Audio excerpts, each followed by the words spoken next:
바울 사도께서 세 번째 전도 여행을 끝내시고 예루살렘에 가셨습니다. 그 이유는 예루살렘 교회를 돕기 위해서 마게도냐와 아가야 지역 성도들이 구제 헌금을 모았는데 그거를 전달하기 위함이었습니다. 그런데 적대적인 유대인들에게 예루살렘에서 붙들리셨고 이 사람들은 바울을 죽이려고 했습니다.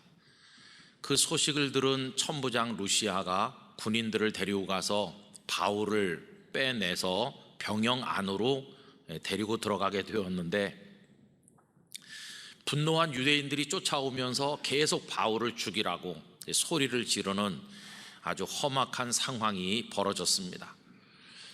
그때 바울 사도는 이 천부장의 허락을 받아서 그 병영의 층계에 서서 소요하는 군중들에게 연설을 하게 되었습니다. 그 분노한 사람들에게 바울 사도가 꺼낸 첫 번째 이야기 속에는 놀랍게도 자신이 가말리엘의 문화생이라고 하는 내용이 담겨 있습니다. 사도행전 22장 3절 말씀인데요, 나는 유대인으로 길리기아 다소에서 났고 이 성에서 자라 가말리엘의 문화에서 우리 조상들의 율법의 엄한 교훈을 받았고 오늘 너희 모든 사람처럼 하나님께 대하여 열심히 있는 자라, 이렇게 이야기했습니다.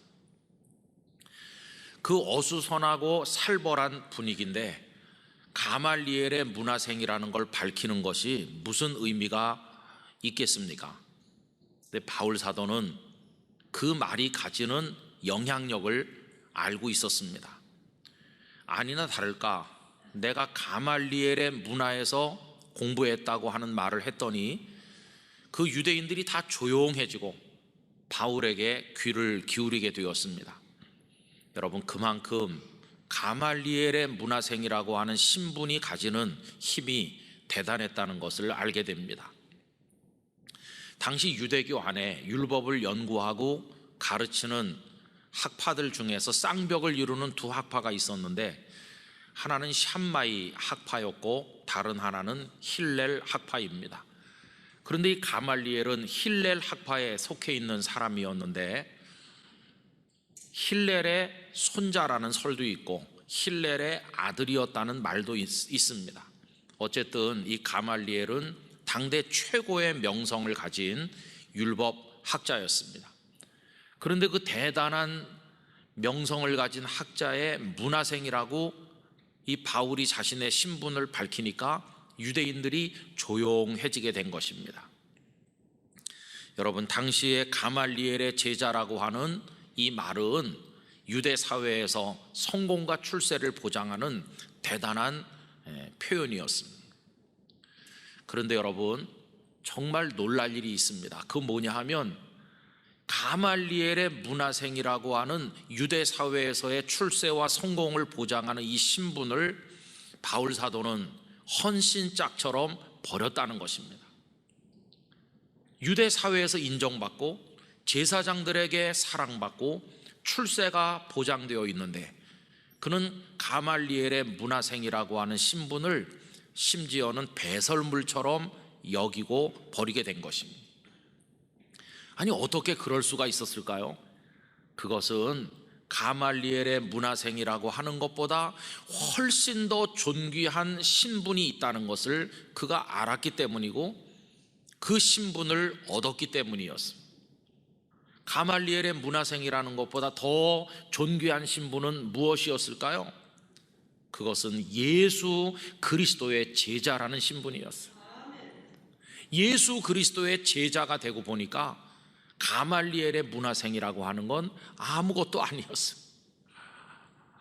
여러분, 가말리엘의 문화생이 되면 아까도 말씀드린 것처럼 유대 사회에서 인정받고 성공이 보장됐다고 할 수 있습니다만은, 그러나 그거 가지고는 생명을 얻을 수는 없었습니다. 그런데 예수 그리스도의 제자로 살면 핍박도 받고 어려움도 있겠지만 그 마지막 결과는 영원한 생명이라는 사실을 그가 알고 있었습니다. 여러분이 병영의 층계에 서서 말씀을 선포할 때 이미 바울은 예수 그리스도의 제자였고 가말리엘의 문화에서 배운 것은 과거가 되고 말았습니다. 다메섹으로 가는 그 길에서 예수님을 만난 그때부터 바울 사도는 예수 그리스도의 제자였고 예수님의 종을 자처했고 그는 평생을 예수님의 사람으로 살았습니다. 여러분, 오늘 이 자리에서 예배하는 우리 영락교회 성도들도 세상에서 얻은 여러 가지 신분들이 있겠지만은 예수 그리스도의 제자, 이것이 가장 귀중한 것임을 깨닫고 자랑하는 분들이라고 믿습니다. 그것이 우리를 생명으로 인도하기 때문인 것입니다. 그런데 여러분 보세요. 바울 사도는 자기 자신만 예수 그리스도의 제자로 사셨던 것은 아닙니다. 그분이 3번에 걸친 전도 여행을 하시고 자유인으로 있을 때나 옥에 갇혔을 때나 최선을 다해서 힘쓴 것은 다른 사람들까지도 예수 그리스도의 제자가 되도록 하는 바로 그 일이었습니다. 이 일을 하는 데 있어서 바울은 대상을 차별하지 않았습니다. 빌레몬이라는 노예로부터 시작을 해서 많은 일반 백성들, 그리고 여러 총독들, 헤롯 아그리파 2세 같은 왕, 그리고 마지막에는 로마의 황제까지도 예수 그리스도의 제자가 되기를 갈망하는 마음으로 복음을 전도했습니다. 그런데 이런 마음으로 다른 사람을 예수님의 제자로 삼는 일을 힘쓴 것은 다른 사도들도 마찬가지였습니다. 이건 바울만 그렇게 했던 것은 아니고 베드로를 비롯한 모든 사도들이 다른 사람을 제자로 세우는 일을 위해서 최선을 다하셨습니다. 어떻게 그분들은 이 일에 모든 걸 걸었을까요? 그것은 다른 게 아니라 부활하신 생명의 구주 예수님께서 그들에게 남기신 최대의 명령이 제자를 삼으라는 것이었기 때문입니다. 오늘 본문에 나와 있는 이 말씀 너무나도 잘 아시지 않습니까? 우리 19절과 20절을 소리를 내서 다 같이 읽겠습니다. 그러므로 너희는 가서 모든 민족을 제자로 삼아 아버지와 아들과 성령의 이름으로 세례를 베풀고 내가 너희에게 분부한 모든 것을 가르쳐 지키게 하라. 볼지어다 내가 세상 끝날까지 너희와 항상 함께 있으리라 하시니라. 아멘. 우리 영락교회 성도들의 마음속에도 제자를 삼는 일이 최대의 사명으로 받아들여지시기를 기원합니다. 이렇게 말해놓고 보면 성도가 힘써야 될 일은 2가지죠. 하나는 우리 자신이 예수님의 제자다운 제자가 되는 것이고, 또 다른 하나는 다른 사람들을 예수님의 제자로 굳건하게 세우는 것입니다. 첫 번째로 우리는 예수님의 충실한 제자가 되어야만 하겠습니다. 여러분, 어떻게 예수님의 제자가 될까요? 예나 지금이나 방법이 똑같은데 우리의 스승이신 예수님께 잘 배움으로써 우리는 예수님의 제자가 됩니다. 예수님께서 세관에 앉은 세리를 부르시고 갈릴리 호숫가의 그 어부들을 부르셔서 그들을 제자로 삼아 나가셨는데 예수님의 방법이 무엇이었을까요? 이것이 사도행전 1장 1절에 잘 언급되어 있습니다. 데오빌로요, 내가 먼저 쓴 글에는 무릇 예수께서 행하시며 가르치시기를 시작하심부터, 이렇게 사도행전 1장 1절이 나오죠.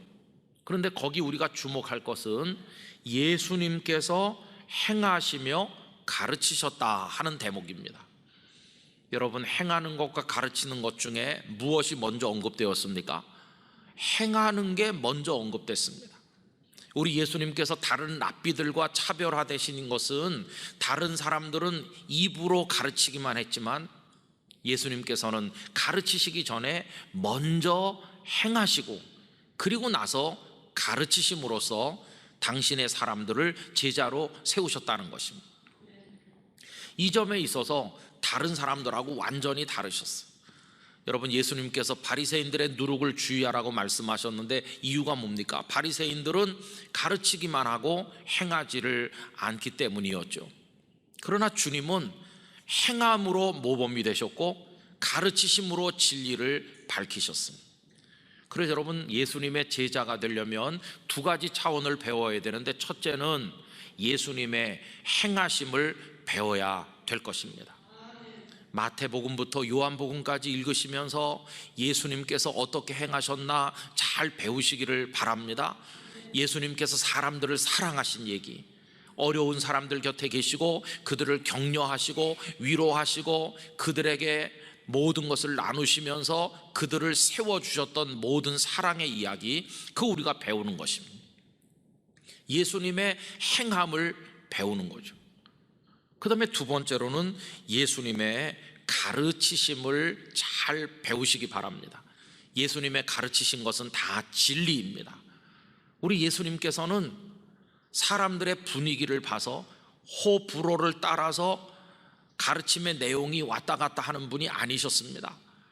예수님께서는 유불리를 따지시면서 옳은 것을 포기하거나 옳지 않은 것을 받아들이는 세상의 스승과는 달랐습니다. 우리 예수님께서는 언제나 변함없는 진리를 선포하셨는데 그것은 전적으로 100% 하나님의 뜻이었습니다. 왜냐하면 예수님 그분이 곧 하나님이시기 때문입니다. 그 진리를 가르치셨기 때문에 우리가 예수님의 제자가 되려면 예수님께서 가르치신 모든 말씀을 잘 배워야 할 줄로 믿습니다. 성도 여러분, 철저하게 예수님께 배워서 예수님의 제자가 되시기를 부탁드립니다.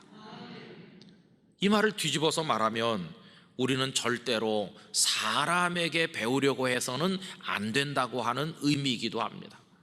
사람에게 배우면 사람의 제자가 되는 것입니다. 예수님을 잘 믿는다는 어떤 사람에게 배우시고 말씀을 잘 전한다고 소문이 난 어떤 목사님에게 배우려고 하시면 안 됩니다. 그건 사람에게 배우는 거죠. 사람의 제자가 되면 생명에 이를 수가 없습니다. 아까 가말리엘의 문화생이라 하더라도 생명에 이를 수 없는 것처럼 사람의 제자는 생명에 이를 수 없습니다. 오직 예수 그리스도께만 생명이 있는 것입니다. 그러므로 여러분, 어느 교회 출석한다든가 어떤 목사님에게 내가 세례를 받았다든가 이런 건 하나도 중요한 게 아닙니다. 오직 생명이신 예수 그리스도 한 분께 집중하면서 예수님을 배워서 예수님의 제자가 되시기를 바라는 것입니다. 저는 우리 영락교회가 오직 한 분 예수 그리스도께만 집중하는 교회가 되기를 간절히 원하고 우리 성도님들이 예수님만 바라보시기를 부탁드립니다. 그래서 우리가 철저한 예수님의 제자가 되고 나면 그 다음에는 다른 사람들을 예수님의 제자로 세우는 일에 최선을 다해야 되는 것입니다. 그럼 그건 또 어떻게 하는 것일까요? 그 방법도 간단해요. 예수님께서 하신 것처럼 하면 다른 사람을 예수님의 제자로 삼을 수가 있는 것입니다. 아까 예수님의 행하신 것과 예수님께서 가르치신 것 두 가지를 말했죠. 우리도 이 두 가지를 잘하면 됩니다. 첫째는 예수님께서 행하신 것을 우리가 배웠으니까 이제는 그것을 우리가 행함으로써 다른 사람들을 예수님의 제자로 세우는 것입니다. 예수님께서 행하신 거, 사랑하신 거, 격려하시고 옆에 있어 주시고 위로해 주시고 힘이 되어 주시고 나눠 주시고 이렇게 하셨잖아요. 우리 영락의 성도들도 그 일을 그대로 잘 하시게 되기를 바랍니다. 저 사람을 예수님의 제자로 삼고 싶어 이런 소망을 하나님이 주신다면 그분을 사랑하시기 바랍니다. 그분을 격려하시기 바랍니다. 요만큼의 가식도 없이 진심으로 그분을 축하해 주시고 축복해 주시기를 바랍니다. 그리고 그분을 위해서 간절하게 기도해 주시기를 바랍니다. 이렇게 하면서 때때로 사랑이 담긴 문자 메시지, 그리고 차 한 잔, 위로의 말, 때로 작은 선물, 그리고 내가 얼마나 당신을 그리스도의 사람으로 삼고자 노력하고 있는지 알려줄 수 있는 여러 가지 행동들, 그리고 어떤 때는 풍성한 식사 한 그릇 대접하고, 그리고 마음을 기울이면 목석 같은 사람도 저분이 나를 그리스도의 사람으로 세우려고 애쓰는구나 하는 그 사랑이 그 마음에 전달될 것입니다. 이렇게 사랑을 예수님께 배운 대로 잘 행하시고 나서 그 다음에 하실 일이 뭐냐 하면 예수님께서도 가르치셨으니까 우리도 그들에게 예수님의 말씀하신 진리를 가르쳐야 됩니다. 여러분, 이때 조심할 것은 예수님께서 말씀하신 진리를 가르쳐야 된다는 것입니다. 내 생각을 가르치면 안 됩니다. 내 생각을 가르치는 것은 그 사람을 내 제자로 만드는 것이고 그건 잘못된 것이니까 철저하게 주님께서 가르치신 생명의 복음을 그들에게 전달해야 됩니다. 오늘 읽은 말씀 속에 뭐라고 했습니까? 내가 너희에게 분부한 모든 것을 가르치라 이렇게 돼 있잖아요. 예수님께서 분부하시지 않은 것을 가르쳐서는 안 됩니다. 그래서 예수님께서 말씀하신 진리, 그 생명의 진리, 그걸 내가 배웠는데 그거를 그대로 가르쳐야 됩니다. 여러분, 예수님이 누구이신가를 정확히 알려주시기를 바랍니다. 그분의 십자가가 무엇인지, 부활의 능력이 어떤 것인지 그걸 다 알려주시기를 바랍니다. 하나님의 나라를 말씀해 주시기를 바랍니다. 그렇게 하면 우리가 언변이 부족하고 잘 설명하지 못해도 진리 그 자체 속에 생명의 능력이 약동하고 있기 때문에 하나님께서 그분들의 마음을 움직여서 믿게 하시고 예수님의 제자가 되도록 역사하여 주실 줄로 믿습니다. 이래서 우리 성도가 힘써야 될 일은 첫째는 나 자신이 예수님의 제자다운 제자로 든든하게 서는 것입니다. 두 번째로는 다른 사람들을 예수님의 제자로 삼기 위하여 최선을 다하는 것입니다. 여러분들의 가족 가운데 주변에 사랑하는 친구들, 일가 친척 중에 아직도 예수님의 제자가 아닌 분들이 있다면 결코 그냥 지나치지 마시고 그분들을 예수님의 제자 삼는 일에 최선을 다하시게 되기를 부탁드립니다. 여러분, 내가 제자가 되는 일, 남을 제자로 삼는 일, 이걸 한마디로 모아서 말하면 거룩한 생명 사역이라고 말할 수 있습니다. 여러분이 지구촌의 세상에서 벌어지고 있는 많은 일들, 거기 살고 있는 많은 사람들을 어떻게 나눠볼 수 있을까요? 전에도 말씀드린 적이 있지만 어떤 드라마 속에 나온 얘기죠. 대감님 한 분이 수수께끼를 냈어요. 숭례문으로 하루 종일 드나드는 사람이 전부 몇 명이나 되느냐. 사람들이 갸우뚱하면서 많은 사람이 드나드는데 그 숫자를 어떻게 알겠습니까? 또 날마다 숫자가 다른데 그걸 어떻게 알겠습니까? 모르겠습니다 하는데 거기 앳된 처녀가 제가 맞춰보겠습니다. 그래, 몇 명이나 드나드느냐?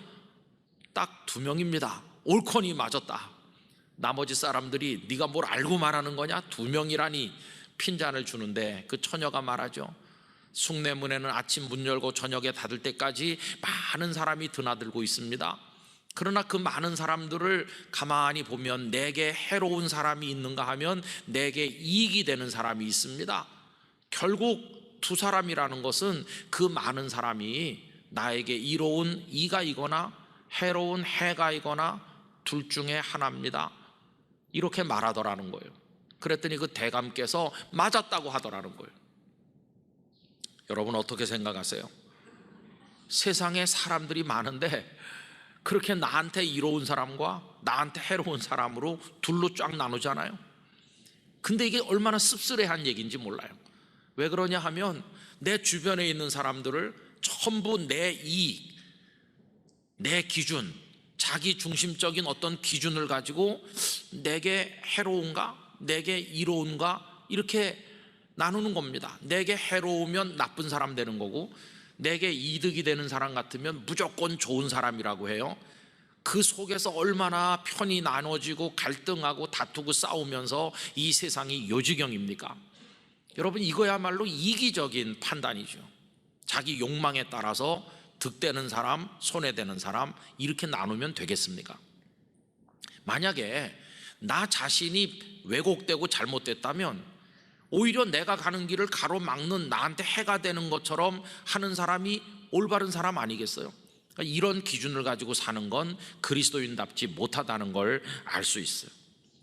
오히려 그렇게 바라볼 것이 아니라 여러분 예수님의 눈으로 세상을 보는 게 옳은 것입니다. 예수님의 눈으로 보면 세상에서 벌어지는 모든 일들과 살고 있는 모든 사람은 둘 중 하나입니다. 한쪽은 생명을 깎아내리고 생명을 죽이고 생명을 밟는 일, 그리고 그런 일을 하는 생명의 원수로 사는 사람이 있는가 하면 한쪽에서는 밟힌 생명을 다시 일으켜 세우고 피어나게 하고 살게 만드는 생명을 진작시키는 일을 위해서 자신의 생애를 바치는 생명의 사람이 있는 것이고, 이렇게 둘 중에 하나인 것입니다. 여러분, 이 세상에서 얼마나 많은 생명에 반대되는 일들이 벌어지고 있나요? 핵무기, 화학무기, 그리고 미사일, 대량 살상을 위한 여러 가지 공격용 무기들, 이게 다 생명에 반대되는 겁니다. 지금 미얀마에서는 군부가 무참하게 백성들을 사륙하고 있다는 소식을 듣습니다. 그런가 하면 영혼과 육신과 몸을 다 망가뜨려서 폐가가 폐인되게 만드는 마약이라고 하는 게 얼마나 많이 퍼져나가고 있습니까? 그뿐이 아니죠. 퇴폐 문화를 생산하고 그것을 파는 이들이 많이 있습니다. 그런가 하면 여러분, 정치, 경제 여러 영역에서 자유, 평등, 정의 이런 가면을 썼지만은 자신들이 가진 힘을 가지고 일반 백성들을 억압하고 착취하고 고통 속에 빠지도록 만드는 그런 일들이 구조적으로 각 나라에서 얼마나 많이 벌어지는지 모릅니다. 이게 다 생명에 반대되는 세력들이죠. 코로나 바이러스만 우리를 죽게 하는 줄 알았더니 그것을 퇴치하는 백신이 만들어졌는데, 이 백신이 지금 힘의 원리에 따라서 전 세계 속에서 얼마나 많은 갈등을 가져오고 있습니다. 여러분, 이게 다 죽음의 세력, 생명을 짓밟는 세력들의 준동이고, 거기 속해서 사는 사람들 너무나도 많아요. 저는 우리가 이런 진영에 속해 있었다면 이제 생명을 진작시키는 그리스도의 사람으로 옮겨와야 된다고 믿습니다. 이쪽에 있음으로써 아무리 많은 권력과 돈을 우리에게 약속한다고 할지라도 나는 예수 그리스도의 제자이므로 생명을 섬기는 일을 위해서 살겠습니다, 그런 결단을 해야만 되는 것이죠. 여러분, 로마 시대라고 달랐겠습니까? 로마 제국은 많은 나라들을 정벌하면서 수많은 백성들을 죽이고 그들을 끌어다가 노예로 삼고 대항하는 사람들을 십자가에 매달았습니다. 예수님께서는 그런 생명을 죽이는 세력의 한 복판에 이 땅에 탄생하여 생명으로 오셨고, 예수님은 생명을 위해 사셨고, 생명을 위해서 당신의 생명을 버려 십자가에 죽으셨고, 생명을 위해서 부활 승천하셨습니다. 그리고 생명을 온 세상에 나누기 위하여 제자들을 세우셨고, 그 제자들로 하여금 나가서 또 다른 제자를 삼으라고 하심으로 이 세상에 생명이 흘러나가도록 말씀하시지 않으셨습니까?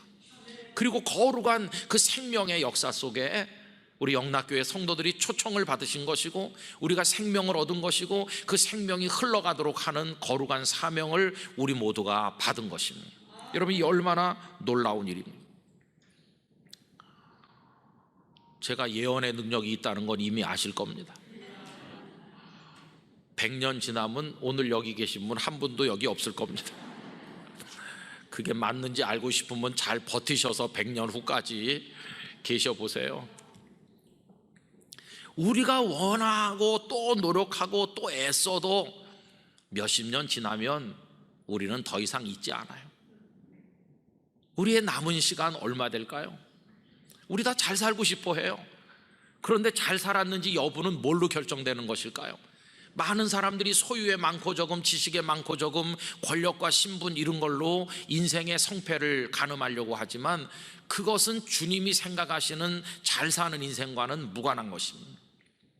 그건 마치 불나방들이 불에 더 가까이 다가서려고 다투는 것과 같아서 그 싸움에서 이겨서 불에 가까이 갈수록 먼저 불에 타 죽을 뿐입니다.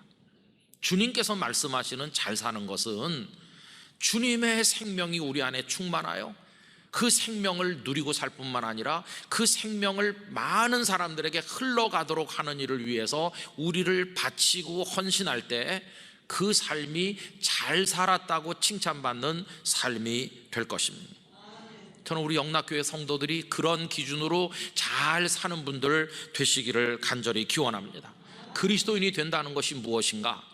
생명을 공여받고 그 생명이 확산되도록 다른 사람들을 그리스도의 제자로 세우는 일을 위해서 헌신하는 것을 말하는 것입니다.